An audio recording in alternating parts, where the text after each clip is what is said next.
session. The committee will come to order. Without objection, the chair is authorized to declare a recess of the committee at any time. As a reminder, members participating in a hearing remotely should remain visible on the screen at all times throughout the hearing. And as with in-person meetings, members are responsible for controlling their own microphones. Members can be muted by staff only to avoid inadvertent background noise. In addition, statements, documents, or motions must be submitted to the electronic repository to sccc.repository@mail.house.gov. Finally, members or witnesses experiencing technical difficulties should inform the committee staff immediately. So let's get started. Good afternoon, welcome. Thank you for joining this remote hearing. Today we are going to talk about cities and states working to protect their communities and how to increase resilience to climate impacts. I recognize myself for 5 minutes for an opening statement. Members, as Congress continues to work on much needed infrastructure and jobs legislation, the climate crisis keeps proving that we need generational investments that will create a stronger and more resilient America. As we speak, the West is facing a record-setting mega drought, increasing risks of dangerous heat waves and wildfires, and shrinking water supplies for millions of Americans. Severe storms, persistent droughts, massive flooding, and other climate-related disasters cost our nation nearly $100 billion in 2020 alone. And earlier this year, Americans experienced a deadly and destructive winter storm in Texas and historic floods in the Southeast. So we do not have time for half measures. The time to invest in resilience is now. The building blocks of a stronger, more resilient America are resilient communities and partnerships between federal, regional, state, local, and tribal governments. It's up to Congress to help build those strong partnerships with smart investments and a shared vision for a net zero future. That's what we'll focus on today. We're joined by an exceptional group of leaders from America's cities and regions to help us chart that path. They know that we all do not experience the climate crisis in the same way, and that climate risks make social, racial, and economic inequities worse. Communities of color and working class communities are at the greatest risk when it comes to disasters, and they often have less capacity to adapt. In fact, just this week, the New York Times highlighted how FEMA's disaster relief efforts often help white Americans and white communities more than communities of color, even when the amount of damage in neighborhoods is similar. That's why climate action must also create opportunities and strive for environmental justice that will protect everyday Americans, regardless of their zip code and skin color. America's mayors understand these challenges. In Madison, Wisconsin, Mayor Satya Rhodes Conway is showing us how to invest in clean energy while also creating prosperity in underserved communities. Through her Green Power initiative, the mayor has helped train and hire diverse workers to install over a megawatt of solar energy on municipal facilities. And we've seen important progress in Los Angeles too, where Mayor Eric Garcetti launched a strategic plan to increase community resilience and an initiative to bring the city's infrastructure into the 21st century.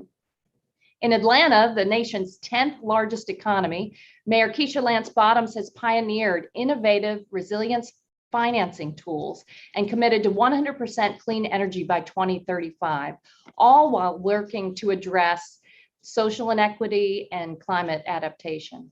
And in the upper Mississippi River Basin, represented today by Kirsten Wallace, states are already working with federal partners to respond to the changes in rainfall and flooding.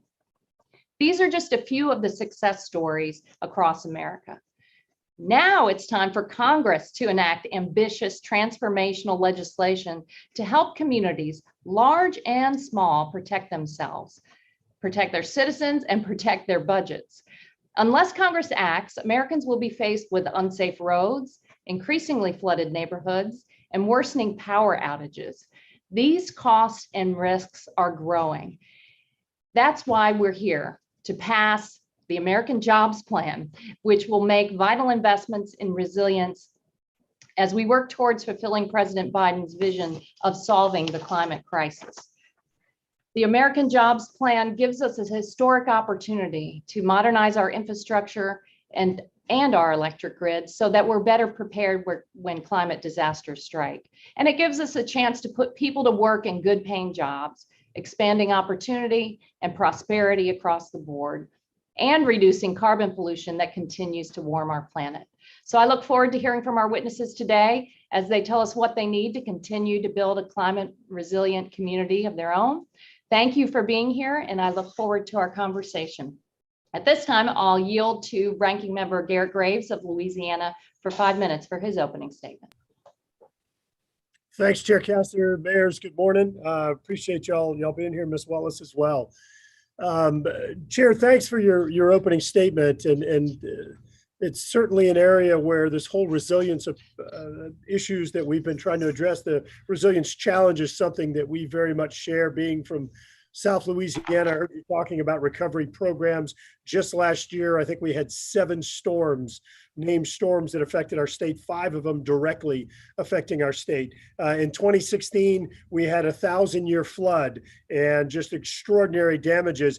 And if we're going to talk about recovery as well, the Congress came in and provided $1.7 billion in the aftermath of that 2016 flood. I am very sad to say that after more than 4 years, only $667 million of $1.7 billion has been offered, not granted, offered to flood victims, many of which still don't have rebuilt homes and are living in conditions. This is in America. This is absolutely unacceptable. And I'm gonna go on a quick little tangent, but all of my Republican and Democrat friends that are on here today, there were bills to reauthorize the Community Development Block Grant Disaster Recovery Program. And I don't know a person, and Madam Chair, black, white, anything. Nobody's benefiting from a program that runs as inefficiently as that one. But let me get back on track here. Look, it doesn't matter which city you're from. You're from Atlanta, where my sister lives, Mayor, she's your constituent. From Madison, Wisconsin, Mayor Garcetti from LA. It doesn't matter where you're from. The worst thing in the world we can do is have to continue relying upon recovering from disasters. It makes so much more sense for us to be resilient on the front end, for us to adapt, for us to make proactive investments in ensuring the resilience of our communities. And of course, resilience means economic resilience. It means resilience in our safety. It means resilience of ecological productivity. All of these comprise resilience. And we have seen, as the chair noted, we have seen extraordinary dollars that are often wasted. And I say wasted in the aftermath of a disaster, because things could have been done on the front end that would have been so much less expensive, and of course would have prevented these communities from being impacted, being destroyed. At the federal level, and of course being in the United States, one of the most powerful country, or the most powerful country in the world, we often look at climate, we look at resilience in this macro level. I'm really excited to have mayors here today, have Ms. Wallace here today, because you are effectively the practitioners. You're the ones that are on the ground trying to figure out, what does this look like? What is executing, what is implementing resilience look like? And Mayor Garcetti, I will never forget your quote. I quoted you at a markup session with Mr. Huffman just yesterday or day before, where you came before the House Transportation Committee and said that a Republican is only a Democrat that has been through the NEPA process. And you're exactly right. And so we have got, so part of this, when I say y'all are on the ground and doing the implementation or doing the execution of these macro level programs and objectives that we discuss, we've got to talk about how we can put together a project development and execution process, a delivery process that reflects the urgency that many of you are facing. The example that I cited, my home state of Louisiana, the fact that they've only executed on $667 million out of $1.7 billion that's supposed to be an emergency recovery program. This is only our own government getting in our way, re-victimizing our own citizens. And that is unacceptable. If we're going to execute on infrastructure, whatever your definition of infrastructure is, if we're going to execute specifically on resilience, on adaptation, if we're going to work to try and prepare our energy system and grid for this next generation and these new technologies. We have got to have a project development and delivery process that reflects the urgency of the challenges that we are facing. I'm going to give y'all some of our witnesses, as I want you to be thinking about it, a quick little preview of what I'm interested in hearing about, not necessarily in the opening statements, but at least in questioning. So I've said it twice. Y'all are the ones that are on the ground executing when people talk about these macro issues of climate, clean energy, and emissions reduction. I'm really curious to hear you talk a bit about when you go in and execute, how are you looking at return on investment and determining which actions to take that you think are most powerful and are things that most benefit your own communities. But really excited to be here today, or to have y'all joining us today, and look forward to your testimony. Madam Chair, yield back. Thank you very much. Without objection, members who wish to enter opening statements into the record have 5 business days to do so. Now I want to welcome our witnesses. We will hear from cities and from a regional group on their efforts to confront the climate crisis, including their work to reduce climate disaster risks, foster community innovation and leadership, and resolve inequities to ensure that no community is left behind. The chair now recognizes Representative Brownley of California to introduce the Honorable Mayor Eric Garcetti. Thank you, Chair Castor, for allowing me to introduce the Mayor of Los Angeles, Eric Garcetti. Mayor Garcetti is really, truly a climate rock star. As mayor of LA for the past 8 years, he has undertaken countless initiatives to make the city more climate resilient, from his plan to make LA run on 100% clean energy by 2035, to his programs to provide equitable shade and cooling for low-income Angelenos. Los Angeles is a microcosm of both some of the worst risks posed by climate change, from extreme drought to wildfires, while also being a laboratory of some of our best opportunities to fight back, including the installation of cool pavement and innovative ways to increase distributed solar. Mayor Garcetti continues to lead with his fellow mayors, both in the United States and abroad. He created the Climate Mayors Network of nearly 500 bipartisan American mayors, and by chairing the C40 Cities Climate Leaders Group, which is made up of 97 of the world's mega cities. On behalf of the Select Committee, let me also thank you, Mr. Mayor, for providing your insights over the past 2 years to our committee, particularly as we put together our climate action plan last Congress. Our committee and our country thank you for all you have done and continue to do to fight against the climate crisis. Thank you, Madam Chair, and I yield back. Thank you very much. Next, I'll recognize myself for the remainder of the introductions. We're going to have the Honorable Satcher Rhodes Conway. She's the mayor of the city of Madison, Wisconsin. Mayor Rhodes Conway has made climate action a central focus of her administration, launching the city's Climate Forward Plan this year to invest in resilience, expand sustainable transit, and ensure 100% of municipal electricity needs are met with clean energy. Mayor Rhodes Conway is also the current co-chair of Climate Mayors, a bipartisan network of more than 475 mayors demonstrating climate leadership across the country. The Honorable Keisha Lance Bottoms is the mayor of the city of Atlanta, Georgia. A former judge and city council member, Mayor Bottoms launched her One Atlanta vision for an affordable, resilient, and equitable city that catalyzes affordable housing, world-class infrastructure, and thriving neighborhoods. Through the city's Clean Energy Atlanta plan, she has committed the nation's 10th largest economy to transition to 100% clean energy by 2035. Ms. Kirsten Wallace is the executive director for the Upper Mississippi River Basin Association.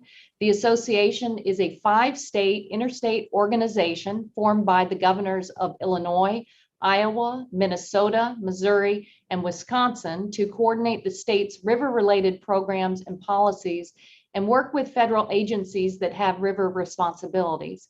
In her position, Ms. Wallace develops regional positions, advocates the state's collective interests before Congress and federal agencies, and facilitates and fosters interagency coordination, cooperation, and communication. So without objection, the witnesses' opening statements will be made part of the record. With that, Mayor Garcetti, you're now recognized for 5 minutes for your presentation. Welcome. Well, thank you so much, Chair Castor. It is so wonderful to be with you, Ranking Member Graves, the entire committee. One of the last times I was in DC pre-pandemic was with you, and enjoyed around lunchtime sitting down and being able to talk to a bipartisan group of folks, really coming from a nonpartisan or tripartisan perspective from mayors. And it's great to be with my sister mayors, Lance Bottoms and Rhodes Conway. And thank you, Representative Julia Brownley, who has just been a dear friend and a climate champion herself. Good to be with you, Jared Huffman. I know Mike Levin, too, is part of this committee, California Strong. And thank you to everybody for your service. There's never been a tougher time to serve. I'll give you another quote, Representative Graves. Somebody once asked John F. Kennedy what it was like being president. He said, "It's the best job in the world, just not right now." And I think all of us in public service feel that these are the best jobs in the world, maybe just not right now. So let's stick with it and keep serving the people together. Look, I'll cut to the chase. You know what Los Angeles, you see in the national news, how we're on the front line of this climate crisis. You see it in the fires and the wildfires, which is now not just a season of a few months, but virtually year round. You can feel it in the drought that the Chairwoman mentioned that we all are experiencing in the Western United States. You can see it in the heat that literally is taking lives. We can't forget that. Every time it gets extreme heat, we lose seniors, we lose poor folks who don't have the HVAC systems. We are seeing American lives at stake here. And so we need to survive. And I would say also we need to compete. We see a lot of gold in them there hills. There's a lot of jobs, there's a lot of innovation. I'm so proud of both houses of Congress looking at what we can do to invest in some of the key industries and artificial intelligence and semiconductors and all the things we've seen some of our competitors doing around the world.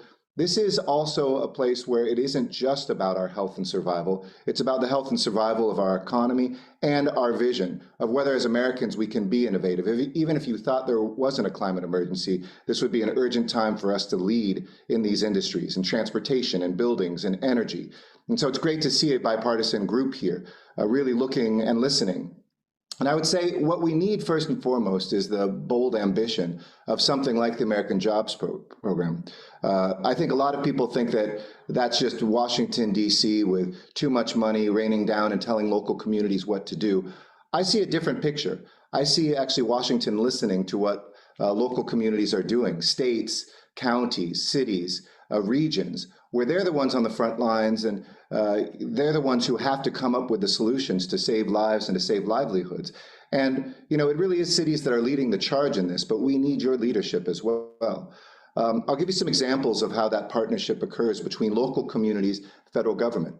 Our National Renewable Energy Laboratory, based in Colorado, did the first of its kind study in the world to look at how we could help Los Angeles, which owns the largest municipal utility in the country, get to 100% renewable power. 10 million scenarios using a supercomputer, some of the best scientists in the world. And the LA 100 study, which we released with the Department of Energy earlier this year, shows we can get there. And so I announced that we'd be 97% carbon free by the end of this decade and 100% by 2035, the first big city in America to do it. We couldn't do that without local dollars and national innovation and help.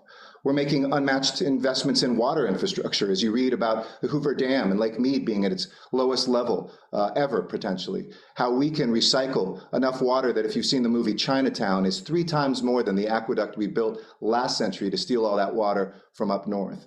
The innovation and the technology around water innovation. And the American Jobs Plan follows suits. It goes all in on drought-ready water systems, recycling, stormwater capture, groundwater storage. It goes all in on energy by helping us support grid updates and ramping up our resilience, that word that you used, Ranking Member Graves, to extreme weather events and creating a steadier flow of clean power. And in LA, we recognize that buildings, too, are the biggest emitters of greenhouse gases. And the American Jobs Plan tackles that challenge, too, making historic commitments to public schools and public housing, greener buildings everywhere. We have to look at this as an equity issue, whether it's where we plant trees for shades for that senior who can't go and get herself groceries because it's too hot, or that student, by the time she gets home, who has a headache from the heat and doesn't do her homework because she can't and drops out of school. This is about human beings, not about programs and policies. This is not just about dollars, but this is about lives. And so we're so excited to be able to be a part of this conversation. I look forward to answering all of your questions and being alongside my fellow mayors and witnesses. Thanks so much. Thank you, Mayor. Next, Mayor Rhodes Conway, you're recognized for 5 minutes.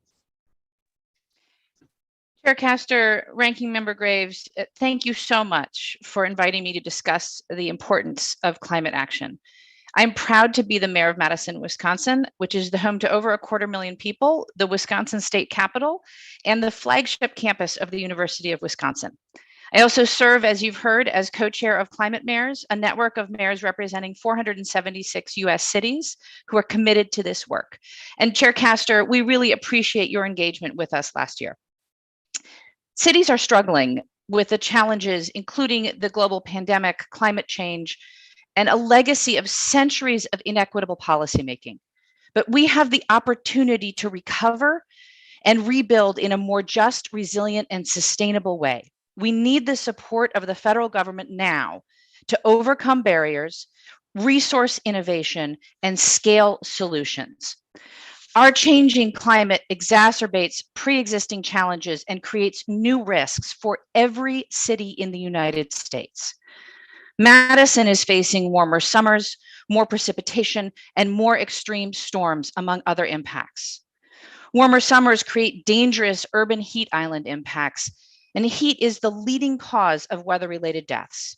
In Dane County, where Madison is located, we saw a 47% increase in heat-related emergency room visits between 2010 and 2014. And by mid-century, we expect the number of extremely hot days to triple and the number of extremely hot nights to quadruple. Many older rental buildings in Wisconsin lack air conditioning. They have poor insulation and they soak in heat through asphalt roofs. The technologies exist to reduce these heat impacts, and we have started a program in Madison to make energy efficient upgrades in apartment buildings. But without additional resources, we can only reach a fraction of the apartments in Madison. And these buildings need more than just energy upgrades. The wetter climate leads to wetter basements, contributing to mold growth and respiratory problems. And while children suffer from asthma, parents worry about retribution from landlords if they report that mold. We are investigating ways to add mold remediation to our programs, but again, that will take resources. Madison is experiencing more rain and more severe storms. Wisconsin has 15% more rainfall annually now than in 1950, and precipitation is projected to increase by another 15% by mid-century. The west side of Madison experienced a 1,000-year flood in 2018, which caused $154 million in damage in our county. That 2018 flood was a wake-up call. We are now undertaking 23 watershed studies across the city to determine how to prevent persistent flooding and mitigate catastrophic events. We have identified $75 million worth of necessary projects in just the first 4 studies. To prevent flooding, we must make major investments in infiltration, storage, and stormwater system capacity. I believe our best solutions to the crisis are those that address climate change holistically, mitigating our risks while supporting our city and both local and national economy. We must build infrastructure that withstands the impact of a changing climate, and we must ensure that our residents have resources to manage stressors like higher temperatures and crises like flooding in their homes and communities. All these solutions require extensive resources. The federal government's support for these local efforts could be transformational. Cities would welcome investments through existing funding streams, including DOE's Weatherization Assistance Program and Energy Efficiency Conservation Block Grant Program, HUD's Community Development Block Grant Program, Sustainable Community Initiatives and Home Investment Partnership, the FTA Bus and Bus Facilities Program, and the Capital Investment Grant Program. But policymakers should also update these programs to make these funds more flexible or create new programs that enable cities to address a multitude of needs without silos. Climate change is the defining challenge of our time. Cities need the federal government to support our ability to innovate, to clear away barriers, and to bring viable solutions to scale. We have less than a decade to make a difference. Thank you for your congressional action plan for a clean energy economy. Thank you for your time today, but thank you more for your action. Thank you very much, Mayor. Next, we'll go to Mayor Bottoms. Welcome. You're recognized for 5 minutes. Thank you, Madam Chair, and distinguished members of the committee, and to my fellow mayors. It's an honor to join you today. Atlanta is the center of a metropolitan area of more than 6 million people. It's often said that all roads lead through Atlanta, and if you visit, you will be faced with that harsh reality when you hit our infamous bumper to bumper traffic, probably only second to traffic that you will experience in Los Angeles. It is a visual reminder of just how concentrated our population has become. In fact, 83% of Americans now live in urban centers. As such, cities like Atlanta can serve as a microcosm of issues affecting the entire country, issues like climate change.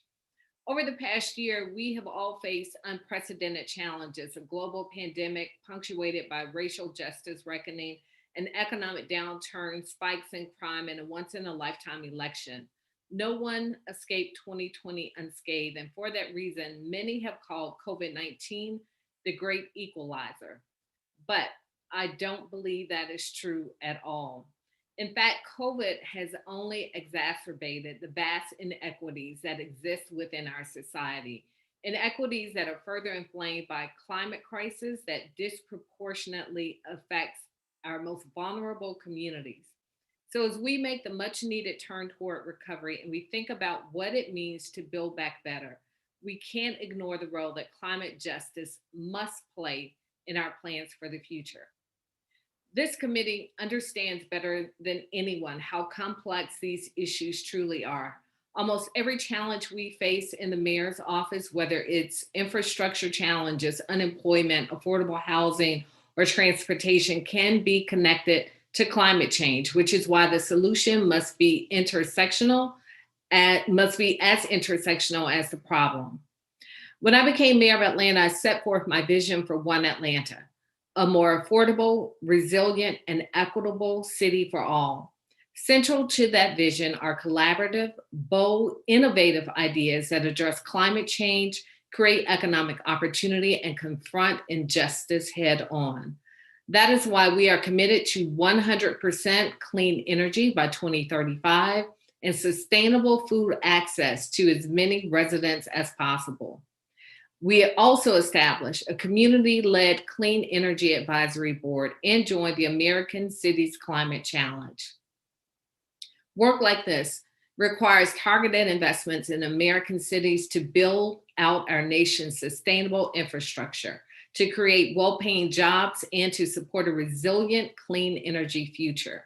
In many infrastructure and economic recovery, in any infrastructure and economic recovery package, we also urge you to prioritize and expand programs where funds flow directly to cities from the federal government, prioritize local government-led processes for federal funds that flow to the states to improve inclusivity and accountability, ensure that federal programs and funding prioritize disadvantaged communities and allow sufficient administrative and implementation flexibility to meet local needs, ensure that federal spending is accompanied by workforce standards that prioritize job quality and equitable access to well-paying, high-road careers.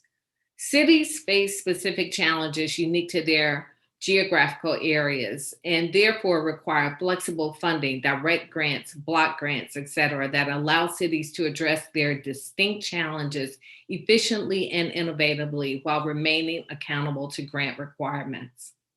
While I sit here today in my capacity as mayor of Atlanta, first and foremost, I am a mother of 4 children with asthma. Just 2 weeks ago, I sat in the doctor's office with my son who has mild chronic asthma, as the doctor shared with me that the entire week his office had been flooded with children because the air quality was so poor just 2 weeks ago in Atlanta.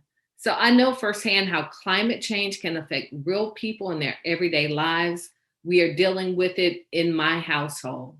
This is not an esoteric problem that we face as elected officials. It's a real world crisis that has already hit home for people around the world.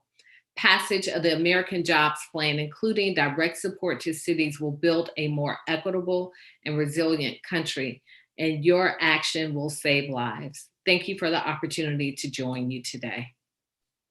Well, thank you very much, Mayor. Next, Ms. Wallace, you are recognized for 5 minutes for presentation of your testimony. Welcome. Chair Castor, Ranking Member Graves, and distinguished members of the Select Committee, I appreciate today's opportunity to underscore the value of investing in both the economic vitality and ecological integrity of the Mississippi River. The governors of Illinois, Iowa, Minnesota, Missouri, and Wisconsin formed UMRVA to foster and facilitate interstate water resources planning and cooperative action. UMRVA's premise for its ongoing work to enhance ecological and economic resilience to climate change is that regional science, collaboration, and planning will lead us towards regional resilience. We know that water, the amount flowing through the river, the duration it remains high or low, the rate of change between high levels and low levels greatly influences the river's resilience. Science is a fundamental priority. We have over 30 years of continuous monitoring through the Upper Mississippi River Restoration Program that allows us to quantify the ecosystem's resilience. In other words, its capacity to absorb disturbances and sustain its fundamental characteristics. Continuing this monitoring will allow us to make scientific observations about how the climate is affecting the river ecosystem and how species might use the Mississippi River's longitudinal orientation to adjust their respective ranges to their advantage. There is a tremendous amount of information at our disposal and ongoing and planned efforts to increase our knowledge of climate change risks, including our forecasting capabilities. Our goal is to integrate the natural and social sciences to evaluate the effectiveness of potential actions while considering the social, economic, and ecological dimensions of the problems and opportunities. This includes developing detailed assessments of the river's current and future needs for flood conveyance and storage, and the unique causes of drought onset, magnitude, and duration in the watershed. Major river systems like the Mississippi River require a sense of unity and shared commitment to solutions. Unity requires an appreciation of neighbors and conflicting interests and common knowledge of the resources, the problems, and opportunities. It also requires us having a shared vision for the future and a plan to achieve that future. While local planning is incredibly important to the unique characteristics and resources of each individual community, the interconnectedness among stakeholders across the watershed calls for regional planning. Achieving resilience will reside in our ability to work together. The discourse will be contentious at times. The issues are personal and involve people's families, homes, and livelihoods. But as indicative of the past, collective planning that considers individual, community, and regional implications will lead to solutions that are carried forward for decades and have lasting benefits. Today, I would like to discuss a robust solutions for adapting to and mitigating the effects of climate change. The Upper Mississippi River Restoration Program restores the river's natural mosaic of braided channels and backwaters, increasing the quantity, quality, and diversity of habitat available for a wide range of fish and wildlife. The Navigation and Ecosystem Sustainability Program is a comprehensive and integrated plan for meeting current and future shipping demands by modernizing the lock system and improving the health and resilience of the river ecosystem. We respectfully request continued support for these two programs with a new construction start for the Navigation and Ecosystem Sustainability Program. The health, function, and viability of the main stem Mississippi River reflects the performance of the watershed as a whole. It is widely acknowledged that actions must be taken in the watershed. While important strides in conservation practices and point and non-point source loading reductions have been achieved, attaining the goals we have collectively set through the Gulf Hypoxia Action Plan will require acceleration of its implementation. We respectfully request an increase in federal support for the ongoing implementation of the state's nutrient reduction strategies, including improving utilization of existing programs while dedicating resources specific to fulfilling that action plan.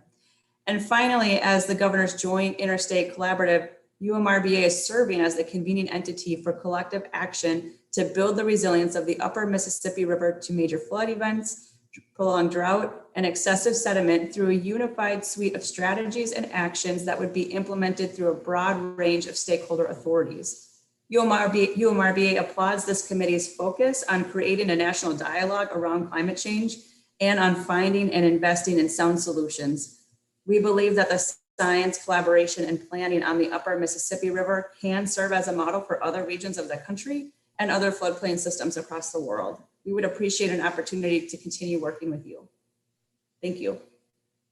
Thank you, Ms. Walsh, and thanks to all of our witnesses for your insightful and informative testimony. Next, we're going to go to member questions. I'm going to start and yield my time to Representative Escobar of Texas. Rep. Escobar, you're recognized for 5 minutes. Thank you so much, Madam Chair, and many thanks to our panelists. I know that we are all in this struggle together. I represent El Paso, Texas, and I'm coming to you from the safe and secure U.S.-Mexico border community that is in the middle of the Chihuahuan Desert, a community that is dealing with also with issues around drought, extreme heat. I mean, we are seeing more and more days with temperatures well above 100. I mean, just yesterday, this week, we're at 108. We are rapidly becoming as hot as communities like Phoenix and Tucson that have dealt with extreme heat for long periods of time. But it's and we're dealing also with a shrinking amounts of water in the Rio Grande. So I know we're all in this really catastrophic struggle together. Mayor Garcetti, sorry, when I say mayor, there's 3 of you who will not.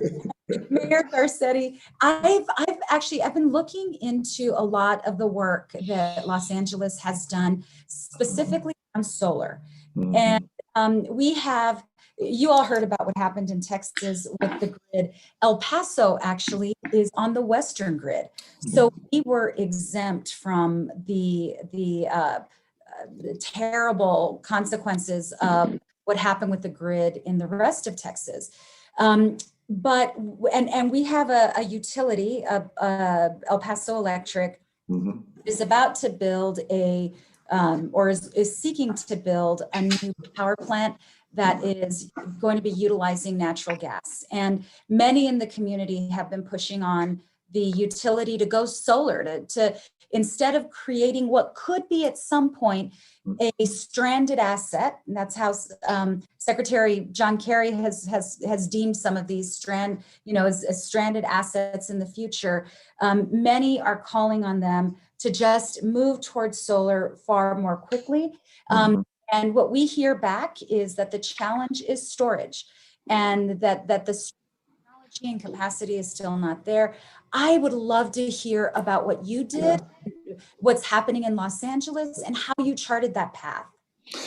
Well, thank you so much, Representative Escobar. My grandfather crossed that Chihuahuan Desert through El Paso as a baby in my bisabuela's arms to come to this country. So it's wonderful to have the Chihuahuan Desert evoked. So, we are the #1 solar city in America. And you're right, it is a more complicated power source. And we've kind of taken a threefold approach. One is massive solar arrays in the high desert north of LA. The biggest and cheapest in the country with storage is under construction right now, the Eland Solar Project, and it's cheaper than a new gas plant. So on the cost, it's actually quite effective. Second, we have a feed-in tariff that allows huge warehouses and other buildings to basically become power plants for us, and our utility pays them. And third, distributed solar, which is at the neighborhood level, in which you have it on households, including low-income households, and looking increasingly at storage and building out the grid that it can accommodate much more generation there. When we had recent wildfires, Los Angeles City never had any outages because of that, but it came close because it cut off power lines that come in from other states, and we came within 1% or 2% of needing to have some blackouts in order to manage our electricity. So I would say this, one of the ways you can look at solar is, yes, battery storage, but that gets you only through a day or two. It's not long term. We're also looking at excess wind and solar through some of the lines that come in from Utah, and looking for green hydrogen. We put out an RFI to store green hydrogen, but to create that using the excess solar. Under our biggest power plant in Utah, which we have the biggest ownership of, there are salt caverns the size of Empire State Buildings, about 7 of them. And we're looking at firing up our turbines with a combination of natural gas and hydrogen, trying to get all the way to hydrogen. So it's a way to store the solar production and the wind production in something that if you need, for instance, after an earthquake in our city, weeks of power that would be much more dependable. So it's a combination of different types of solar, different types of storage, and looking at excess solar and putting that in a usable fuel as well. Thank you so much, Mayor Garcetti. And Chairwoman Castor, thank you so much for yielding to me and your time. Appreciate it. I yield back. Terrific. Next, Representative Graves, do I understand you're yielding to Rep. Palmer? Yes, going to defer to Palmer to go first. Yeah. Okay. Representative Palmer, you're recognized for 5 minutes.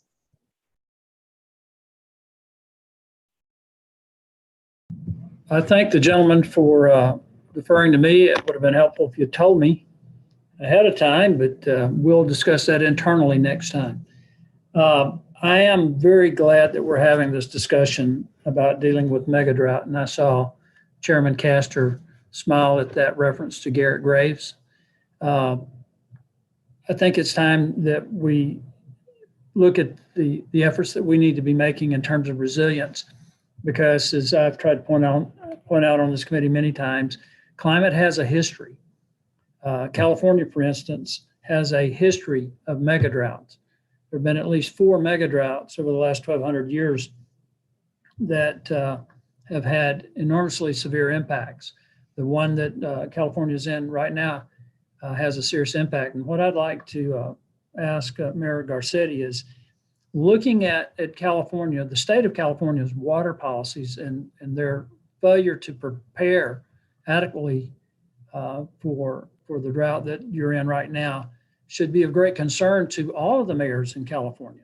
You had a major wet period in 2019, record amounts of snowfall. I think the snowpack was 153%. Yet because of the failure to prepare for the wet periods, you're really struggling in terms of your water capacity. How would you respond to that? Sure. A couple things. One is it doesn't resonate as much in the city of Los Angeles because we've been preparing for a long time, and it's not a switch you can just flip right away. We built out, for instance, a ton of stormwater capture so that when that snow melted, eventually made its way down into Los Angeles River and other places, we now have huge catch basins. I passed the largest water bond at the local level in U.S. history as a council member that put $500 million into being able to really reinfiltrate that water into our natural aquifers. As I mentioned too, we're taking something that's 3 times bigger than the LA aqueduct by taking our wastewater plant, where 60% of our water flows through, gets cleaned up, and then washed out to the ocean, the only place that doesn't need more water. And we're converting that into something that will give us enough water for decades to come. But I hear the point of what you're saying, and I do believe that both local, state, and federal government should be investing in that infrastructure, whether it's the WIFIA funds that are out there or other things of the longer term retention. I want to ask some other questions of other members, but okay. I do appreciate that point you just made, that we do need to be investing in this, and California should have been doing this. I don't think there's been a new reservoir built in California since 1979. It not only would give you the water storage capacity, but also help mitigate against the flooding that you guys went through a couple of years ago. Ms. Wallace, the same thing with the Mississippi basin. There were thriving Mississippian cultures throughout the Mississippi River Basin up until about maybe between 1200 and 1500, and they began to disappear largely because of prolonged drought. What we're experiencing, climate change, is not new. So in your work, how are you preparing for the climate change that's coming that we can't do anything about? Or are you taking that into account? Or have you looked at the history of climate in the region? Yes, and we're continuing to do that, knowing what has happened in that history, but also what's likely to come in the future is driving our conversations. There's a few things that we're trying to do to prepare ourselves for the future and act now. It's as much of a science element. So we are working on our science. We're working on, a U.S. Geological Survey now has a next generation water observing system program, which intensively monitors a basin, and they're doing 10 within the country. One is on the Illinois River Basin, extending down from Chicago down to the Mississippi River. And we'll learn a lot about Ms. Wallace, I'm going to cut you off. I'm very happy that you're doing that. I've only got a few seconds left, and I do want to bring this up. There's something very important to me because I grew up dirt poor in rural Northwest Alabama, and I'm concerned. There's an article that was in the LA Times that Mayor Garcetti that California's clean energy programs are mainly benefiting the rich. I have grave concerns, serious concerns about energy poverty. Energy poverty in Atlanta. Atlanta has the third highest rate of energy poverty in the country among U.S. major cities. Same thing's true in Los Angeles, and I'm sure you're familiar with that article.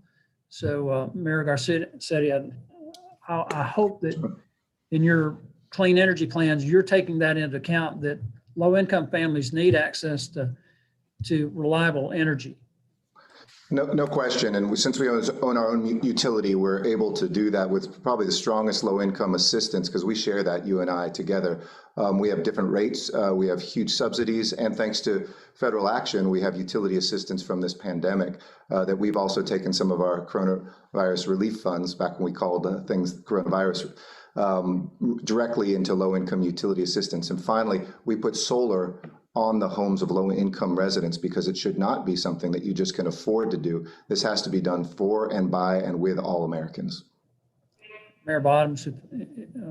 I think we're out of time, and Okay. but maybe we'll be able to come back and Mayor can answer on during another member's time. Next, we'll go to Rep. Bonamici. You're recognized for 5 minutes. Thank you so much, Chair Castor and Ranking Member Graves, and thank you to our witnesses. I represent Northwest Oregon, and here in the Pacific Northwest, we know that climate change is not a distant threat. It's a reality. In fact, last summer, nearly 1 million acres burned across my home state of Oregon as a result of historic winds, dry fuel conditions. Lives were lost, towns were destroyed, and air quality surpassed hazardous levels across the state and region. In fact, I'm extremely concerned by recent outlooks from the National Interagency Fire Center that suggests that the lack of rain and snow could result in yet another horrific wildfire season. And today's infrastructure and building standards don't take future climate trends into account, and current levels of infrastructure investment are not enough to respond to the threats of the climate crisis. We can truly learn from local leadership about addressing the climate crisis while making our communities more resilient. So Mayor Garcetti, in your testimony, you noted the importance of energy efficiency upgrades in creating good paying jobs, reducing emissions, and improving air filtration for public health. So what are the current barriers for local governments in retrofitting public buildings to serve as shelters during wildfires or extreme heat events? And how can the federal government better incentivize weatherization and other programs to meet the needs of communities often devastated by wildfires? It's a great question. I think, giving us those funds to be able to look at not just at building out greener power, but actually reducing and conserving and building that sort of resilience is critical. Again, I feel somewhat spoiled because we control our own utility. We don't have to negotiate with a private utility on this, but whether it's rebates for high efficiency air conditioning, we install insulation for folks. We do have cold weather here too sometimes, and obviously for the warm weather days. These sorts of things, which can be co-owned by the federal government or incentivized by the federal government for utilities, would go a huge way. It's usually pennies on the dollar for building out new things, and building efficiency is one of the areas we certainly have seen our energy use go dramatically down per capita in the city of Los Angeles. And I would encourage the federal government to look at what they can do in other communities to mirror that. Thank you so much. And Mayor Rhodes Conway, in your testimony, you mentioned the challenges of harmful algal blooms and hypoxia for beach and lake access points in Madison. And I know this is an issue that is of concern across the country. We face similar challenges across freshwater and marine ecosystems in Northwest Oregon. So how can natural infrastructure investments help address runoff and improve water quality to prevent future HABs and hypoxic events? Thank you, Representative. This is a serious issue for the city of Madison. We are surrounded by lakes, and it is no question that our changing climate is exacerbating this problem with both more runoff and higher temperatures that make the algae grow faster. We are looking at, I mentioned the stormwater studies that we're doing, we are looking at how we can build in green infrastructure to slow that runoff, to infiltrate more water, and to clean the water that does end up in our lakes. We spend a tremendous amount of time and energy on this, whether it's managing the leaves that fall in the autumn and keeping them out of the lakes, or in helping people to build their own rain gardens in their front lawns, in the terraces. But honestly, the scale of the investment is beyond us. That's needed. And we really do need support from the federal government here. As I mentioned, in just our first 4 watershed studies, in looking at a combination of both green and gray infrastructure improvements, we're already at $75 million, which is an absolutely unprecedented level for our stormwater utility. I will take the opportunity to mention, Representative, that while I appreciate the WIFIA funding, we don't actually need more opportunity to borrow. What we need is direct grants from the federal government in order to make these investments. And thank you so much, Mayor. And I'm going to use my remaining time to ask Mayor Lance Bottoms to please respond to the question that was raised about costs and disparities in serving your people in Atlanta. Thank you for the question. We have tried to put equity at the center of everything that we do. And even when you look at a map of our city, what you will see is that the energy burden primarily rests with communities that are lower income communities of color. And so what's been very helpful to us in Atlanta, and even having this very complicated discussion about climate change, is to speak to our communities in ways that it makes sense and it's impacting their day-to-day lives. So if we speak of it in terms of how it impacts asthma, we have some of the highest asthma rates for children in our city. If I'm speaking with seniors like my mother, I'm speaking in terms of how much they are paying each month for their utility bills. It becomes a much easier conversation and gives us the opportunity to have broader buy-in than if we just speak of it in very complicated, hard to understand terms. Thank you, Mayor. And I see my time has expired. I yield back. Thank you, Madam Chair. Thank you. Next, we'll go to Representative Armstrong. You're recognized for 5 minutes. Thank you, Madam Chair. And through a really fortunate set of circumstances, 2 of my best friends in the whole world live in Atlanta. So I have had what I consider the pleasure of spending an exorbitant amount of time in that city. And it's fantastic. And I can even deal with the traffic. But I tend to wonder if some of the congestion is because everything seems to be located on Peachtree. And even my GPS gives up at certain points in times about where it's trying to go. But I also appreciate that we're doing this hearing and we're talking about community resiliency and talking about the upper Mississippi River Basin, because we're on the Missouri River Basin and not all community resiliency exists in large cities. And those of you on the committee have known that I bring this up a lot. North Dakota understands firsthand as well as anyone problems posed by severe weather events, whether it's droughts or flooding. And even now in our state, we've got 2/3 of our state in what is a historical drought, and the other third of our state, we got 12 inches of rain the other day. And oftentimes we just have to deal with these things. But that brings me to, the last thing, we need to finance these things, we need to fund these things. But part of the issue is, and we've experienced this, is the federal policy that dictates how to address these challenges while leaving little room for involvement at the state and the local level. We're in the process of building one of the largest Army Corps of Engineer projects in the country. It's the Fargo Flood Diversion. It's a nearly $3 billion project. This was made possible by having multiple levels of government involved in participating in the project. It's not always easy, though. In 2011, through the Missouri, we're a dam-controlled river system, and we had a flood of our capital city in Bismarck on a dam-controlled river system. And if you ask anybody in the communities associated with this, they will say the Army Corps of Engineers spent a little too much time in the spring worrying about the nesting of a piped plover and not necessarily about getting water down the system so we didn't flood our capital city. So my question for Ms. Wallace is, as somebody you've mentioned bringing together local stakeholders and supporting regional efforts, and can you speak to the involvement of the federal government, both good and bad, in Resilience Planet, and what works well and what possibly needs reform? Yeah, and that's one of the biggest challenges is getting everybody to understand each other and in the same room. And one thing we were able to do in 2019, in a partnership with the Army Corps of Engineers, we tried a unique way of holding meetings where we went to each community and had them set the agenda instead of us setting the agenda. And we had extraordinary feedback from ag representatives, from people who reside in cities and conservation interests. And they even said to each other, I'm so glad I met you in person and I can put a face to the issue and understand what you're saying better. And I think that's one major step forward that we can do to drive solutions. Because science can tell us one thing, but it's really going to be up to the people to decide what solutions are best for their community. Challenges, one challenge that I might mention, working with the Army Corps of Engineers, while we find these great solutions and we want to partner through these great solutions, the Corps does have challenges that states have in executing project partnership agreements. Same things with local communities and nonprofits who want to advance private-public partnerships. And that is because they require the non-federal sponsor to fully indemnify the Corps and assume operations and maintenance as prescribed by the Corps in perpetuity. And under a changing climate, that doesn't make sense. So if we could work with Congress to change that, that would be a really big deal for facilitating private investment along with the federal government. We have a school being built in Bismarck, in as far north and away from the river as you can possibly be. And we're about, I think, 7 months behind on a Corps of Engineers watershed project. It's an 1.5 acres.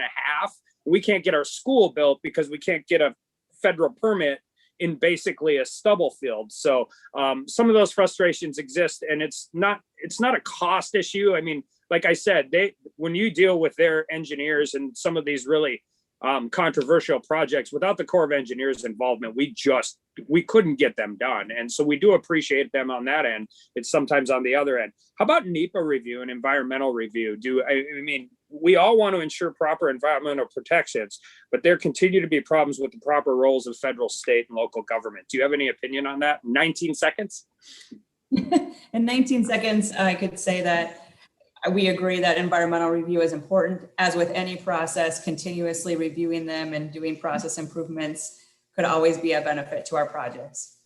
And I would just end with, I mean, funding these projects is important, but being able to get them in the ground and get them started in a reasonable amount of time will not only, help our communities, but will also help save money. And with that, I yield back.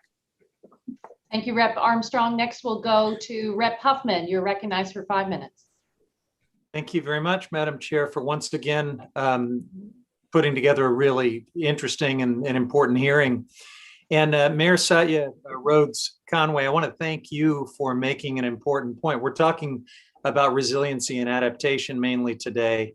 And in all of the different impacts that we tackle, whether it is trying to keep our coral reefs alive or our kelp forests in California, or to manage the wildland-urban interface against the scourge of wildfires, or protecting coastal communities against rising sea levels, we have to innovate, we have to adapt, we have to do all of that. But if we don't tackle decarbonization at the same time, the conditions are going to become so much worse, and eventually we won't be able to adapt and find resiliency. So I think you made that point quite well, and I thank you for doing that. Mayor Garcetti, thanks for bringing up the water side of the resilience and adaptation leadership that you have shown. California water is complicated, and we do hear a lot of misconceptions. No dams have been built since 1979, and we could take folks out to see Diamond Valley Reservoir or Los Vaqueros or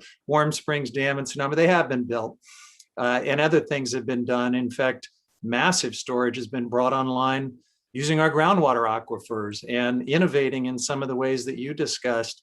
But when you spend an entire century building dams in every single place where it makes any sense, you do hit a point of diminishing returns and redirected impacts. And we're at that point now in California. So if we continue to try to apply that 20th century to solution to every challenge, it's not going to get us there. We're going to spend a ton of money and not solve the problem. The things you mentioned, though, are creating resiliency and bringing real wet water to communities to make them more resilient. There's a friendly rivalry, of course, between the Bay Area and Los Angeles. But I have to say, in this respect, you check all the boxes of innovative, sustainable water management in a better way, I think, than many of my Northern California communities. We're playing catch up to your leadership. So thank you for that. And I want to just ask you and the other mayors in the time that I have left about an aspect of this climate crisis that really deserves more attention. And it is the urban heat island effect. Because you're also innovating in that respect, and it has social justice and all sorts of other implications. But talk a little bit about what you're doing in Los Angeles to mitigate that problem. And I'll ask the other mayors the same question. And I'll try to be really quick. Thank you so much for those words and for the great question and for your leadership. For our most vulnerable populations, Representative, we're combining short-term climate adaptation measures like cool pavement, shade structures, cool pavement, where we have lighter asphalts that we're pioneering in Los Angeles. It's about 10 degrees less on the ground and about 2 degrees less in the ambient area, which JPL and NASA is helping us work on. Also putting trees, not just dividing them by council district evenly, but putting them where the heat is the most, where often the poorest communities and the least shade exists. Moving towards shade is an equity issue, as I described earlier, are two of the main ways that we're looking at, as well as, obviously cool rooftops and light rooftops as well being mandated in our building codes. And for the other mayors, if time allows, I'd love to hear from you. In Atlanta, in partnership with Spelman College and Georgia Tech, we are studying this and also working on a study that really will confirm what we already know, that our marginalized communities are the ones who are bearing the burden of this. And again, I'll give myself as an example. I live on the southern part of our city, a primarily African-American community. My monthly utility bill rivals small commercial establishments. And that is not unusual. And so it not only is it creating an issue that we literally can feel, but it's also creating an issue that's a burden in our pocketbooks on a monthly basis. Thank you, Representative. I think in Madison, just really briefly, we are also leaning into the urban forest, but we need building solutions. And frankly, the reason that we're not able to do more in Madison is because in Wisconsin, the building code is controlled at the state level, and we are preempted from exceeding that. I would love to be exploring more solutions around white roofs, different building technology, efficient and sustainable heating and cooling options like heat pumps. But I'm very constrained in what I can do by state preemption. Wow. Thank you for that. Thank you. I yield back, Madam Chair. Okay, thank you, Rep. Huffman. Next, we'll go to Congressman Crenshaw of Texas. Welcome. You're recognized for 5 minutes. Thank you, Madam Chairman. Important hearing. We're talking about resiliency to weather, and I'm going to focus on flooding because look, we're used to the heat and we're used to floods. So in Houston, but we got to get our facts straight and understanding the problem so that we can arrive at the right solutions. Because oftentimes it rains here, rains a lot here. And then we hear that, well, that's climate change. That's what climate change looks like. But the thing is, and this, I'm not denying climate change, of course, but what we do have to get straight is the rhetoric surrounding it. We are in a humid subtropical climate. We're on the Gulf of Mexico. We have 10 winding waterways. We have we're historically prone to flooding. This last month, everybody was talking about, it was May, that we had 11 inches of rain overall. And it was considered exceptional. It's actually the median. And, I can go back to 1888 and just from that far back, you can find 11 inches of rain for the month. So it does happen. It's not going to change anytime soon. We hear that we've had more 500-year floodplains or 500-year floods in the last decade than ever before. But this is actually a clever distraction from the real point, because the 500-year flood is an insurance term. And that floodplain boundary changes based on urban development. So if we're trying to prove that it's associated with climate change, we'd have to talk about rainfall, and we haven't seen that data yet. I'm not saying we won't. Indications say that we might, and we should reduce carbon emissions as a just in case scenario. Again, we're in agreement on that. But to talk about flooding and resiliency, we do have to focus in on what really causes it. And it's a lack of infrastructure planning, and it's poor development planning that really doesn't take into account the long history of normal rainfall that we have in Houston. So again, it is important to have the discussions on this committee about reducing carbon emissions long term. There's an agreement in the outcome desired there. I think we have disagreement on what solutions we would prefer. When we talk about resiliency, that conversation just has to happen whether climate change is a factor or not. Because the reality is the rain in Houston isn't going to change much no matter what we do. And we just need to be prepared for it as we have more people. So Ms. Wallace, I want to talk about the barriers that are in place with respect to that development. You don't work in Houston, but you understand the challenges. How long has the Mississippi River Basin been flooding? And how long has the federal government known this is a problem? And have they really devoted the funds necessary to that problem? We've been watching major flood events happen since at least 2008 was probably a major one that set this course for we need to develop a systemic plan for flood and how floods are conveyed and stored.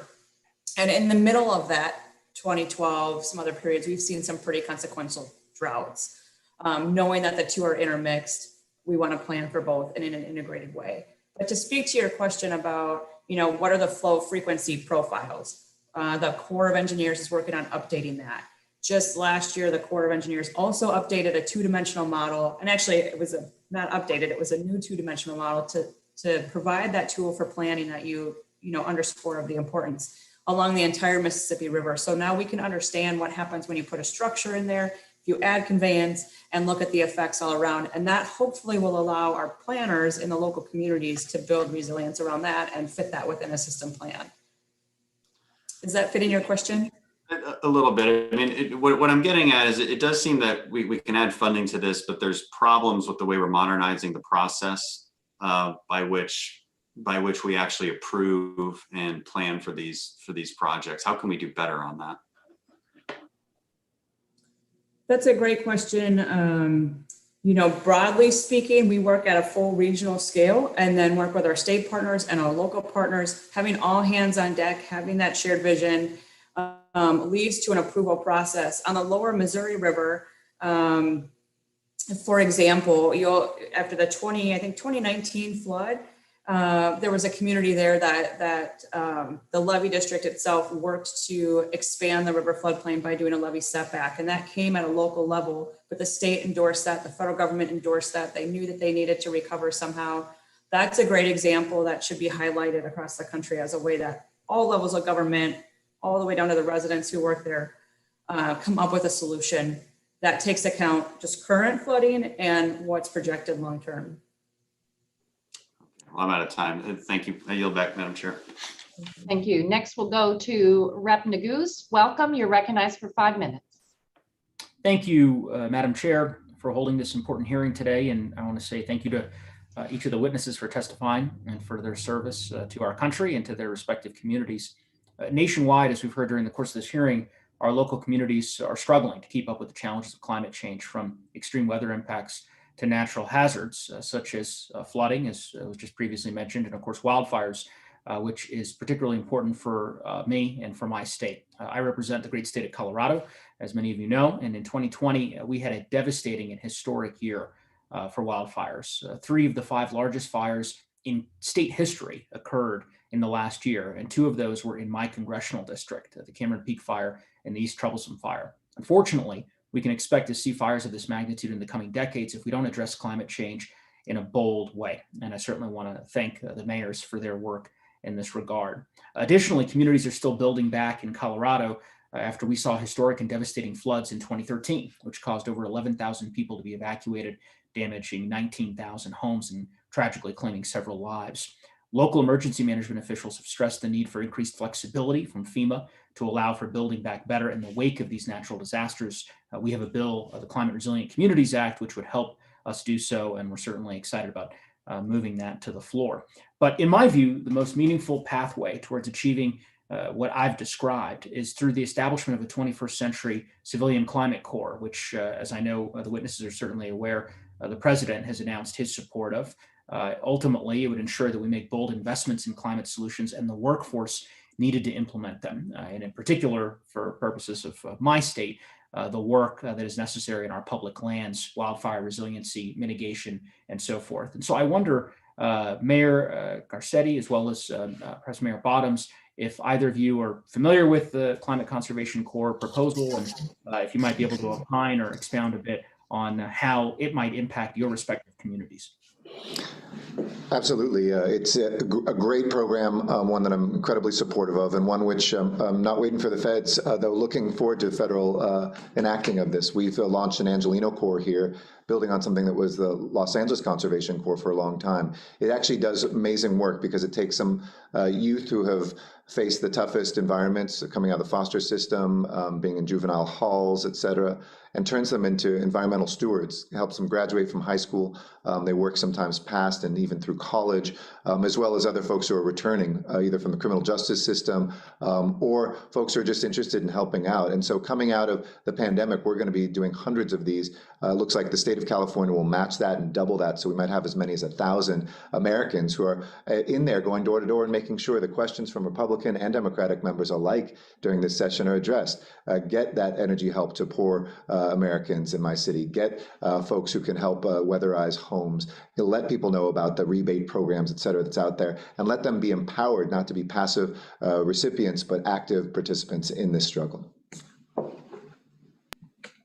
And thank you for the question. I am not familiar with the program, but it does sound extremely interesting. And again, going back to the equity focus that we have from our administration, youth engagement, workforce development training is a huge part of that, especially as we go into the summer months and we are experiencing all the other challenges after COVID related to an uptick in crime, kids being out of school, et cetera. We have a very keen focus on youth development and workforce engagement. So it is something that I am certainly interested in learning more about and would definitely align with what our focus will be over the next several months. Thank you both. And Mayor Rhodes Conway, if you'd like to add, if you're familiar with the program. Yeah, thank you, Representative. I am familiar with the proposal and I'm a big fan. We would definitely use it in Madison. We have a similar project that we support through the city, engaging disconnected youth in our conservation parks in particular, which we have increased under my administration. But similarly, we have our Green Power training program here in the city of Madison, where we have hired, we hire trainees and train them on solar installation, LED light conversion, and we're hoping to expand further into some of the green infrastructure work that we're doing, forestry, et cetera. To date, our trainees are 73% people of color and 33% women. These folks can go on to careers in these industries, but what has happened is that we are hiring them into our public works department, diversifying those departments and setting them on the path to a good family supporting job in the long term. I'm very proud of this program. I think every city in the country could do something like this, in addition to state governments and private companies as well. And I really think that we need to be investing in our youth and our workforce in a way that is sustainable and grows these good green job careers. Thank you. I see my time has expired, but again, thank you to each of the mayors. Very much appreciate your testimony, and in particular to Mayor Bottoms. Thank you as you near the end of your term. We want to say thank you for all the great work you've done down in Atlanta. With that, I yield back, Madam Chair. Thank you. Terrific. Thank you very much. Next, we'll go to Rep. Carter of Georgia. Welcome. You're recognized for 5 minutes. Thank you, Madam Chair, and thank all of you for being here, especially the mayors. I was a mayor in another life, and I know what a challenging position it can be, and I appreciate your interest in this. And having said that, I'll start with you, Ms. Wallace, since you're the only non-mayor on the panel. Ms. Wallace, in your testimony, you say, we will benefit from the rich history of multi-jurisdictional cooperation, pulling from the unique strengths of our federal partners and other public and private stakeholders. What are the unique strengths of the federal government that they can bring to governments like yours? or partnerships like yours, I should say? Thank you for that question. So on the Upper Miss, we were previously, UMRBA was a federal state commission, and we were born from that. And so we had this underlying history since the 1970s of working in a very tight partnership between the federal agencies and the states. Our federal agencies range from the Army Corps of Engineers, which with its engineering of the river system, also its ecological restoration program. We have the Fish and Wildlife Service, which offers its unique role in terms of wildlife management, ecological processes, FEMA with its role on hazard planning and response, as well as US EPA with oil spill response planning and mapping. And then with USGS, their science research arm, NOAA, National Weather Service, with both its integrated drought planning and resources, and then also its forecasting prediction capabilities and understanding of the history of climate in the Upper Miss. So all of that together is fantastic. Okay, well, let me ask you this then. When is the federal government an obstacle or a burden to you? You know, sometimes when each agency might have their own perspective for how things go forward, but as within any family, you might have disagreements here or there or challenges for moving forward, but we strive to overcome those. Again, one that I've highlighted earlier is the U.S. Army Corps of Engineers project partnership agreements. If those could be more shared in terms of their liability, we would have far more and faster, I think more efficient agreements between the Corps and the non-federal sponsors. Okay. Well, you emphasized in your testimony how different communities are linked and the need for a shared vision for resiliency. And I want to thank you for that, because I agree, and I believe that Representative Palmer was the one who pointed out how important resiliency is. Representing the entire coast of Georgia, I can tell you that we need to build up our resiliency. There's no question about that. And that is not a partisan issue. So it's very important. Thank you, Ms. Wallace. Mayor Bottoms, I wanted to ask you, you've committed Atlanta to 100% renewable clean energy by 2035. And I know that in Los Angeles that they've committed to be 100% by 2045. And en route to that in LA, in Los Angeles, they've had rolling blackouts as a result of depending on renewable energy that has turned out not to be as dependable. And we all understand the concerns of that. Now, excuse me, but as you know, as a Georgian, I'm very proud of what we've done. We're in the top 10 in solar energy. We've got the only nuclear reactor. You'll find this hard to believe, but we're the #1 forestry state in the country, and you know we serve as carbon sinks. But how are you going to achieve this 100% renewable by 2035 and avoid these rolling blackouts? Well, thank you for the question. We have been very thoughtful in our planning with this. And in fact, we had an earlier deadline to achieve this goal, and we extended the deadline because we wanted to make sure that we were thoughtful. A huge part of that has been working with our utility partners, making sure that Georgia Power has been a part of this discussion, because we want to make sure that as we work to achieve that goal, that it's beneficial for all of our communities. And so if that means that we have to further extend the deadline, which I certainly hope we will not have to do, but if we have to do that to make sure that we get it right, we will certainly do that and continue to have at the table front and center our utility partners to make sure that it's achievable. Okay, thank you, Mayor Bottoms. And again, thank all of you on the panel for this important discussion. And Madam Chair, I'll yield back. Madam Chair, could I ask a point of clarification? Would Yes. it be possible? Would it be possible to just give Mayor Garcetti a few seconds to clarify that there haven't been any rolling blackouts in California because of renewable energy? Correct, and it's this second congressional hearing where, unfortunate mischaracterization, Los Angeles has never had a single rolling blackout. You can speak about California more broadly, Mr. Huffman, but I would just want to establish that for the record. We have not, and we never did because of renewable energy. It's the second time in a congressional hearing that's been put forward, and I very respectfully just want to correct the record. Okay, thank you for that clarification. Next, we were going to go to Rep. Brownlee. I think she's going to come right back. So in the meantime, why don't we go to Rep. Miller? Rep. Miller, you're recognized for 5 minutes.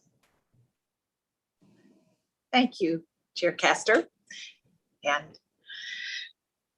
Ranking Member Graves, I just want to thank you all for being here today. And, you know, like many of my colleagues sitting on the committee, my district in West Virginia has been gravely impacted by extreme weather events. And I feel for the Americans who have been impacted by natural disasters. And I look forward to using this hearing and future hearings to learn more about what actions that we can take to create real concrete results to mitigate the damage and save lives. My district in southern West Virginia has a history of flooding. In 2016, 3 schools in one rural county were completely destroyed, which basically by flooding, which it's, you know, the schools are the center of the communities. And so it halted learning, it deprived the residents of the places that, you know, they went for everything. And it's taken years for this to be changed and, you know, the schools to come back up. These catastrophic floods cost 23 lives at that time, and our communities are still in a recovery process. But that isn't, it's history, but it's happening right now. Last night in West Hamlin in Lincoln County, which is in my district, they were hit by severe flooding, and at least 50 families were trapped in their homes, and it damaged many others. And, you know, my prayers go out to these people who are affected in West Hamlin in Lincoln County. But, you know, we need to figure out what to do. And that's why it's so important for us to understand what steps the federal government can take to help create real results. Destroying our American energy infrastructure and instead relying on foreign sources of energy will create more global carbon emissions. We need to do more to shore up our supply chain of critical minerals so we can produce energy of all kinds here in America and create jobs for our constituents. And in the meantime, we've got to prepare our communities to mitigate damage from these extreme weather events and promote policies that prioritize resiliency. Mayor Rhodes Conway, in your testimony, you mentioned the dangers that flooding presents to the city of Madison, Wisconsin. What steps has Madison taken to promote resiliency from flooding? And how do you empower your citizens to engage in pre-disaster mitigation for their homes? Thank you, Representative. It's an excellent question, and flooding really is an issue. I'd like to point out that Madison, like many other places, really experiences several different types of flooding. So we are between lakes, and so when the lake levels rise over time, and I will say that our lake levels have been rising significantly over time due to increased precipitation, that will cause a backup of our sewer and stormwater system. So there's that problem that we face. There's also the problem of larger rain events. And while we may be getting the same amount of water over time, it is coming in more severe storms so that more of it comes at once. And so then we have both the sort of regular local ponding in our streets and wet basement issues. And then we have the really severe crises like we saw in 2018 with the 1,000-year flood. As to what we're doing, it's again, because we're facing multiple types of flooding, it has to be a multifaceted approach. We are, as I said, studying all of our watersheds to understand where flooding occurs and what improvements we can make in our stormwater system, whether that be about gray infrastructure, pipes, et cetera, or green infrastructure to address these issues. But we also completely revamped our codes, our stormwater code, so that future buildings must be built to accommodate the higher chance of flooding in our community.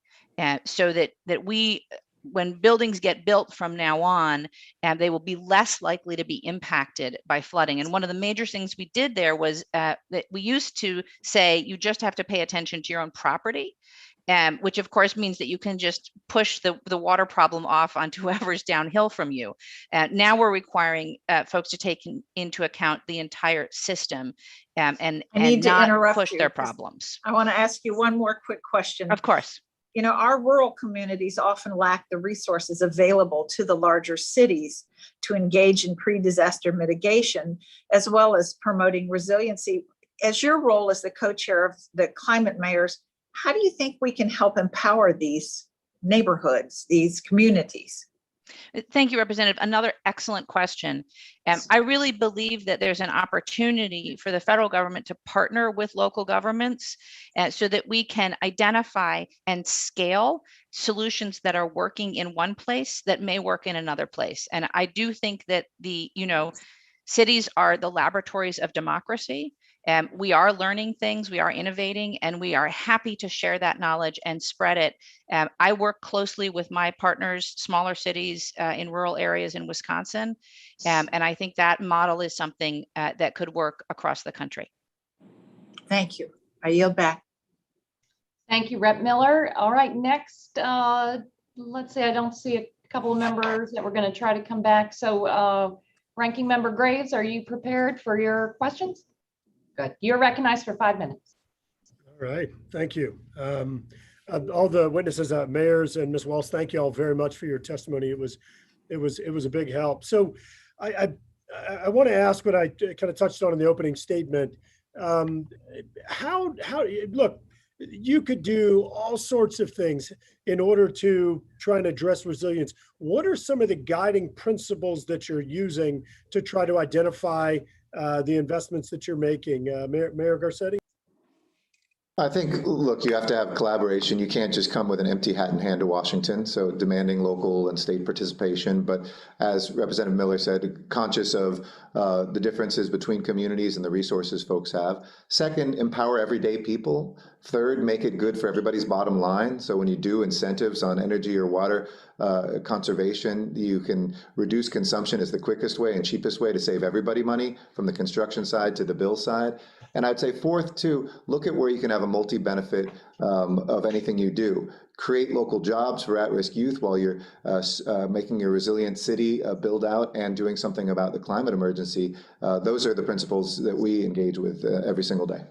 Mayor, thank you. That's helpful. And I'll tell you, there are a number of things that I've been seeing done across the country that I have strong concerns with, because I don't feel like that they're, as you said, you're talking about dual benefits and making sure that it results in a positive cost of benefit. But unfortunately, I've seen a lot of things around the country that don't appear to be doing that. Look, I'm not going to proliferate rumors, but I've read some things that Curry Yoga and Taj Mahal may be in your future, and I don't want to I don't want to cause any problems at all. So feel free, wave me off or provide it in writing if you'd like in the future. And I mean that. If you look at what's happening, some of the models showing all of this transport, all of this, the additional emissions coming from countries in Asia like China, how does that make you feel that you're there trying to be aggressive, leaning forward? Meanwhile, you've got these extraordinary emissions. And in fact, China just even said this week that they might put the brakes on some of their reductions. Again, feel free to respond in writing later. I'm happy to. I mean that. I do. No, I appreciate it. And I'm happy to actually answer it because, as chair of C40 cities, these are the 97 mega cities in countries like China, India, across Africa, the Americas, Oceania.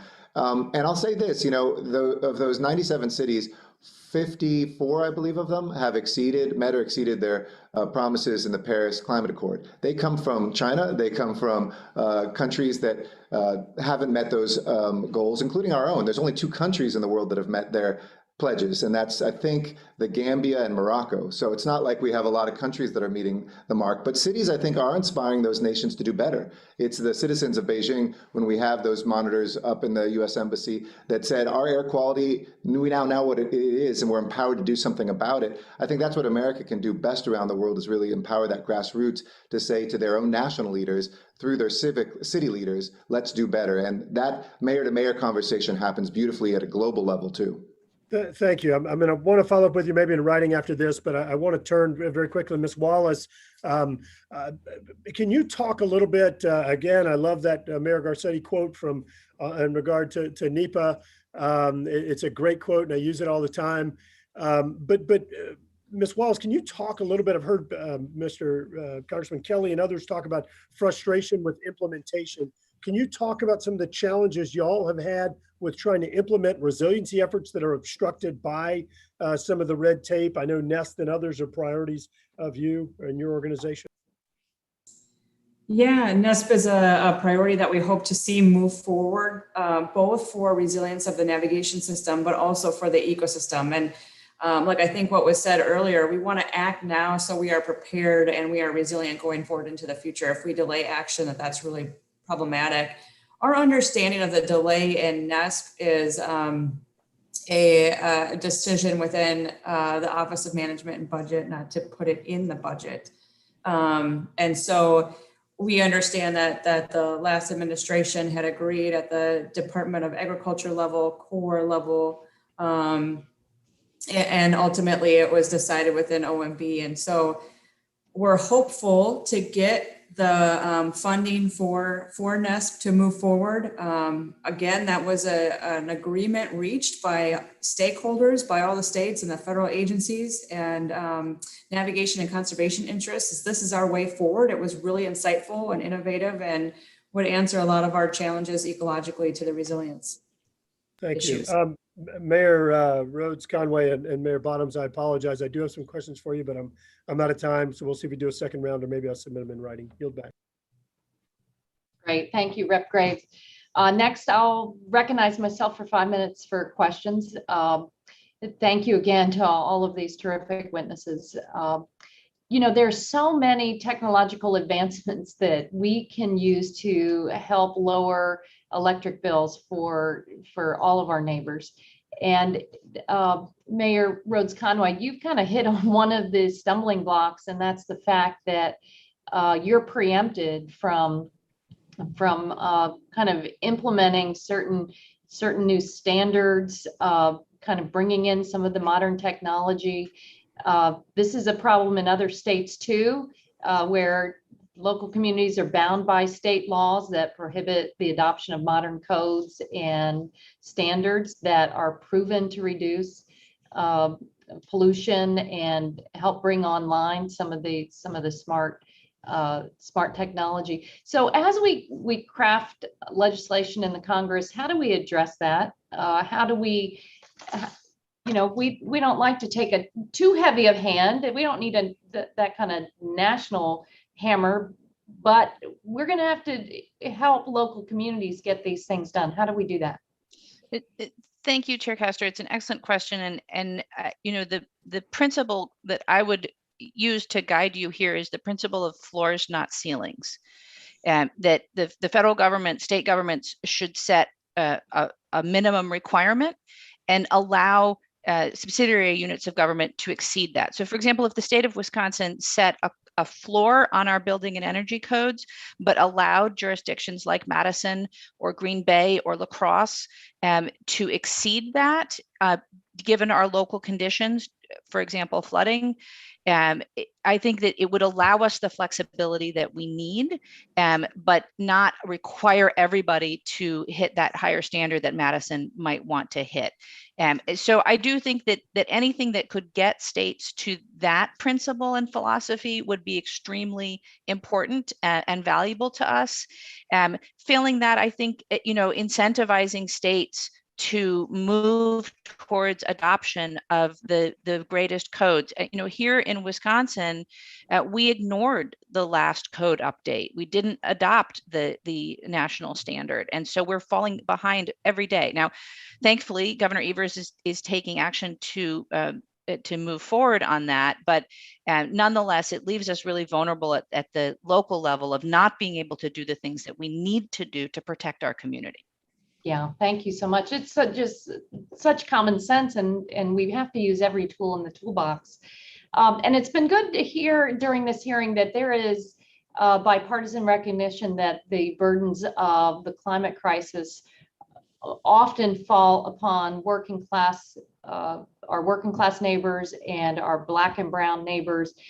You know, FEMA is currently seeking help from cities and the public to change the way they address climate threats for underserved communities. But my question to all of our whole panel, what can Congress do now to, now we're marching forward to hammer out the American Jobs Plan. What do we need to include to help your cities center environmental justice across the board, from transportation to water, infrastructure, and housing? What needs to be said and done throughout legislation that we intend to pass?